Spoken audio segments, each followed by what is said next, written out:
എല്ലാവർക്കും നമസ്കാരം. എല്ലാവരും സുഖമായിരിക്കുന്നു എന്ന് കരുതുന്നു. ഇന്നത്തെ റെസിപ്പി മാങ്ങ അച്ചാറാണ്. ഒരുപാട് നാൾ കേട് കൂടാതെ ഈ ഒരു അച്ചാർ നമുക്ക് ഉപയോഗിക്കാൻ സാധിക്കും.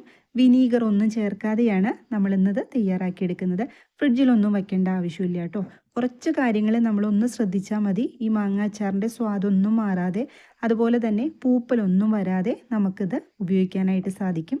അപ്പോൾ ഇതുപോലെ ട്രൈ ചെയ്ത് നോക്കാത്തവരൊക്കെ ഉണ്ടെങ്കിൽ ഒന്ന് തയ്യാറാക്കി നോക്കൂ. അപ്പോൾ ഈ മാങ്ങ അച്ചാർ എങ്ങനെയാണ് തയ്യാറാക്കിയെടുക്കുക എന്നുള്ളത് വീഡിയോ കണ്ടു നോക്കൂ.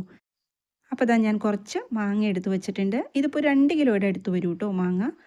നല്ല പച്ച മാങ്ങ നോക്കിയിട്ട് എടുക്കുക. അതായത് നമ്മൾ കട്ട് ചെയ്യുമ്പോഴാണ് അറിയാൻ പറ്റുള്ളൂ. കുറച്ച് ചെനച്ച മാങ്ങയൊക്കെ ഉണ്ടെങ്കിൽ അതെടുക്കരുത്, അത് മാറ്റി വെക്കണം.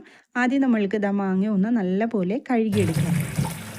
അപ്പോൾ അതിൻ്റെ പുറത്തുള്ള ആ ഒരു പൊടികളോ എന്തെങ്കിലുമൊക്കെ ഉണ്ടെങ്കിൽ അതൊക്കെ കളഞ്ഞെടുക്കണം. കാരണം നമ്മൾ തൊണ്ട് കളയാതെയാണ് അച്ചാർ തയ്യാറാക്കിയെടുക്കുന്നത്. അതുകൊണ്ട് നല്ല പോലെ ക്ലീൻ ചെയ്തെടുക്കുക.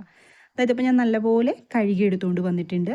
ഇനി നമ്മൾക്ക് ഇതിൻ്റെ മുകളിലുള്ള വെള്ളമയം അല്പം പോലും ഇല്ലാതെ ഒരു കോട്ടൺ തുണി ഉപയോഗിച്ചിട്ട് നല്ല പോലെ തുടച്ച് കളയുക. വെള്ളമയം ഇരുന്ന് കഴിഞ്ഞാൽ മാങ്ങാച്ചാർ പെട്ടെന്ന് പൂപ്പൽ വരാനുള്ള സാധ്യതയുണ്ട്. അപ്പോൾ ഇതുപോലെ തന്നെ ചെയ്തെടുക്കുക. ഞാൻ എല്ലാ മാങ്ങയും നല്ല പോലെ വെള്ളമൊക്കെ കളഞ്ഞെടുത്തിട്ടുണ്ട്. ഇനി നമ്മൾക്ക് ഇതൊന്ന് കട്ട് ചെയ്തെടുക്കണം. അപ്പം ഞാൻ പറഞ്ഞല്ലോ, തൊണ്ട് കളയാതെ തൊണ്ടോട് കൂടി തന്നെയാണ് നമ്മൾ ഇന്ന് അരിഞ്ഞെടുക്കുന്നത്. പൊടി പൊടിയായിട്ട് അരിയേണ്ട ആവശ്യമില്ല. ഈ ഒരു രീതിയിൽ അരിഞ്ഞെടുത്താൽ മതി. കാരണം കുറച്ച് നാളത് ഇരുന്ന് കഴിയുമ്പം ഒന്ന് അലുത്ത് വരും. അപ്പോൾ ഈ ഒരു ഘനത്തിൽ തന്നെ അരിഞ്ഞെടുക്കുക. അപ്പോൾ മാങ്ങയെല്ലാം ഞാൻ അരിഞ്ഞെടുത്തിട്ടുണ്ട്. അരിഞ്ഞെടുക്കാൻ ഉപയോഗിച്ച മൺചട്ടി ചെറുതായതുകൊണ്ട് ഞാൻ വേറൊരു മൺചട്ടിക്കകത്തേക്ക് മാറ്റി കൊടുത്തിട്ടുണ്ട്. ഇനി നമ്മൾക്ക് ഇതിനകത്തേക്ക് പാകത്തിന് ഉപ്പ് ചേർത്ത് കൊടുക്കുക. കല്ലുപ്പ് കയ്യിലുണ്ടെങ്കിൽ അത് ചേർക്കുകയാണ് നല്ലത്.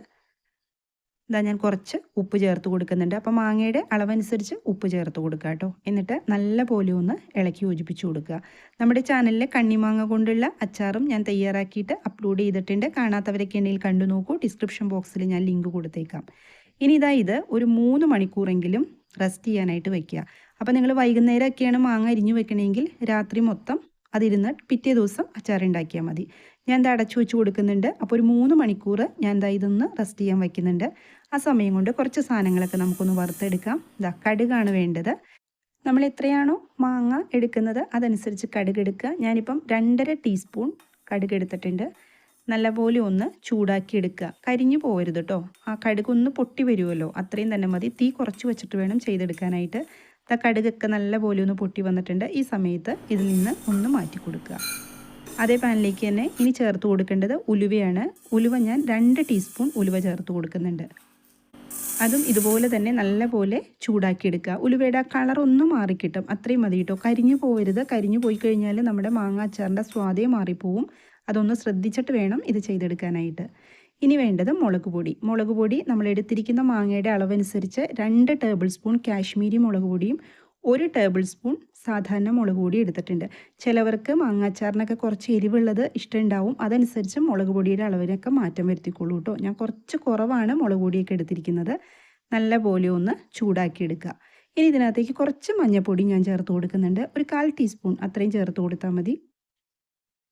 ഇനി ഇതിനകത്തേക്ക് ചേർത്ത് കൊടുക്കേണ്ടത് കുറച്ച് കായത്തിൻ്റെ പൊടിയാണ്. അപ്പോൾ കായത്തിൻ്റെ പൊടി ഞാൻ എടുത്തിരിക്കുന്നത് ഒരു 3/4 ടീസ്പൂൺ കായപ്പൊടി എടുത്തിട്ടുണ്ട്.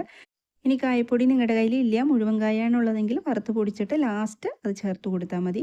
സ്റ്റവ് ഓഫ് ചെയ്ത് കൊടുത്തിട്ട് ഞാൻ ഈ പാൻ ഒന്ന് മാറ്റി കൊടുക്കുന്നുണ്ട്. മുളക് പൊടി വേറെ പാത്രത്തിലേക്ക് മാറ്റിയിട്ട് അതേ പാൻ തന്നെ വെച്ച് കൊടുത്തിട്ട് സ്റ്റവ് ഓൺ ചെയ്തിട്ടുണ്ട്. ഇനി ഇതിനകത്തേക്ക് ചേർത്ത് കൊടുക്കേണ്ടത് നല്ലെണ്ണയാണ്. അപ്പോൾ നല്ലെണ്ണയിൽ തന്നെ തയ്യാറാക്കി എടുക്കണം കേട്ടോ അച്ചാർ. ഇനി ഇതിനകത്തേക്ക് ഒഴിച്ചു കൊടുക്കുക. അത്യാവശ്യം കുറച്ച് കൂടുതൽ ഒഴിച്ചിട്ട് ഇതൊരു 50 ml കൂടുതൽ ഞാൻ എണ്ണ ഉപയോഗിച്ചിട്ടുണ്ട്. ഇനി എണ്ണ നല്ലപോലെ ഒന്ന് ചൂടായി വന്നതിന് ശേഷം ഇതിനകത്തേക്ക് ഒരു കഷ്ണം ഇഞ്ചി നീളത്തിലരിഞ്ഞത്, കനം കുറഞ്ഞ അരിഞ്ഞത് ചേർത്ത് കൊടുക്കുന്നുണ്ട്. അതുപോലെ തന്നെ 7-8 അല്ലി വെളുത്തുള്ളിയും ചേർത്ത് കൊടുക്കുന്നുണ്ട്. വെളുത്തുള്ളിയുടെ ടേസ്റ്റ് ഇഷ്ടമല്ലെങ്കിൽ അവോയ്ഡ് ചെയ്തോളൂ. കുറച്ച് കടുകും കൂടെ ചേർത്ത് കൊടുക്കുന്നുണ്ട്. വെളുത്തുള്ളിയും ഇഞ്ചിയും നല്ലപോലെ നമുക്ക് ഫ്രൈ ആയി കിട്ടണം. ചെറിയ തീയിലിട്ടിട്ട് ഇതുപോലെ നല്ലപോലെ ഫ്രൈ ആക്കി എടുക്കുക. ഇനി നമ്മൾക്ക് ഈ സമയത്ത് ഞാൻ സ്റ്റവ് ഓഫ് ചെയ്ത് കൊടുത്തിട്ടുണ്ട്. സ്റ്റവിൽ നിന്ന് അതൊന്ന് മാറ്റി കൊടുക്കുന്നുണ്ട്. അപ്പോൾ 3 മണിക്കൂർ ഇരുന്നപ്പോഴേക്കും മാങ്ങയിലേക്ക് നല്ലപോലെ ഉപ്പൊക്കെ പിടിച്ചിട്ടുണ്ട്. ആ ഉപ്പിൻ്റെ വെള്ളമൊക്കെ നല്ലപോലെ അതിനകത്തുനിന്ന് ഇറങ്ങി വന്നിട്ടുണ്ട്. ഇനി ഇതിനകത്തേക്ക് വേറെ വെള്ളമൊന്നും ചേർത്ത് കൊടുക്കണ്ട കേട്ടോ. ഈ ഉപ്പ് വെള്ളം മതി. ഇനി ഇതിനകത്തേക്ക് നമ്മൾ വറുത്ത് പൊടിച്ചു വെച്ചിരിക്കുന്ന പൊടികളൊക്കെ ഉണ്ടല്ലോ, അത് ചേർത്ത് കൊടുക്കുക. കടുകും ഉലുവയൊക്കെ പൊടിച്ചെടുത്തത് ചേർത്ത് കൊടുത്തിട്ടുണ്ട്. അതുപോലെ തന്നെ മുളക് പൊടിയും ചേർത്ത് കൊടുക്കുക. ഇതെല്ലാം കൂടി ചേർത്ത് കൊടുത്തിട്ട് നല്ല പോലെ ഒന്ന് മിക്സ് ചെയ്ത് കൊടുക്കുക. അപ്പോൾ ഈ സമയത്ത് നമ്മുടെ വീഡിയോ കണ്ടുകൊണ്ടിരിക്കുമ്പം സബ്സ്ക്രൈബ് ചെയ്യാതെ കാണുന്നവരുണ്ടെങ്കിൽ ഒന്ന് സബ്സ്ക്രൈബ് ചെയ്ത് സപ്പോർട്ട് തരണം കേട്ടോ. അതുപോലെ തന്നെ ലൈക്ക് ചെയ്യാനും കമൻറ്റ് ചെയ്യാനൊന്നും ആരും മറന്നു പോകരുത്. ഇതാ ഇനി നമ്മൾക്ക് ഇതിനകത്തേക്ക് ചേർത്ത് കൊടുക്കേണ്ടത് നമ്മൾ ആ ഇഞ്ചിയും വെളുത്തുള്ളിയും വറുത്തെടുത്തിട്ടുണ്ടല്ലോ, അത് ചേർത്ത് കൊടുത്തിട്ട് നല്ല പോലെ ഒന്നും കൂടി മിക്സ് ചെയ്ത് കൊടുക്കുക. ബെല്ലൈക്കൺ ഒന്ന് പ്രസ് ചെയ്തിട്ട് ഓൾ എന്ന ഓപ്ഷൻ എനേബിൾ ചെയ്ത് വെക്കണം കേട്ടോ. അപ്പോഴാണ് അപ്ലോഡ് ചെയ്യുന്ന വീഡിയോസിൻ്റെ എല്ലാം നോട്ടിഫിക്കേഷൻ കിട്ടുള്ളൂ. ഇതാ ഇപ്പം നമ്മൾ ചേർത്ത് കൊടുത്ത മുളകും കായും ഒക്കെ മാങ്ങയിലേക്ക് നന്നായിട്ട് പിടിച്ചിട്ടുണ്ട്. ആ മിക്സ് ചെയ്യുമ്പം ഒരു 2-3 മിനിറ്റ് എടുത്തിട്ട് നല്ലപോലെ ഒന്ന് മിക്സ് ചെയ്ത് യോജിപ്പിച്ച് കൊടുക്കുക. അതുപോലെ നമ്മൾ ഉപയോഗിക്കുന്ന പാത്രങ്ങളിൽ വെള്ളത്തിൻ്റെ അംശമൊന്നും ഒട്ടും പാടില്ല. എടുക്കുന്ന സ്പൂണും അതുപോലെ നല്ലപോലെ വെള്ളം കളഞ്ഞിട്ട് എടുക്കുക. ഇനി ഇത് ഇന്ന് തന്നെ കുപ്പിയിലേക്ക് ആക്കരുത്. നെക്സ്റ്റ് ഡേയിലാണ് ഇത് നമ്മളൊരു കുപ്പിയിലേക്കോ ഭരണിയിലേക്കോ ആക്കാൻ പാടുള്ളൂ കേട്ടോ. അപ്പം ഇതൊന്ന് അടച്ചു വെച്ച് കൊടുക്കുന്നുണ്ട്.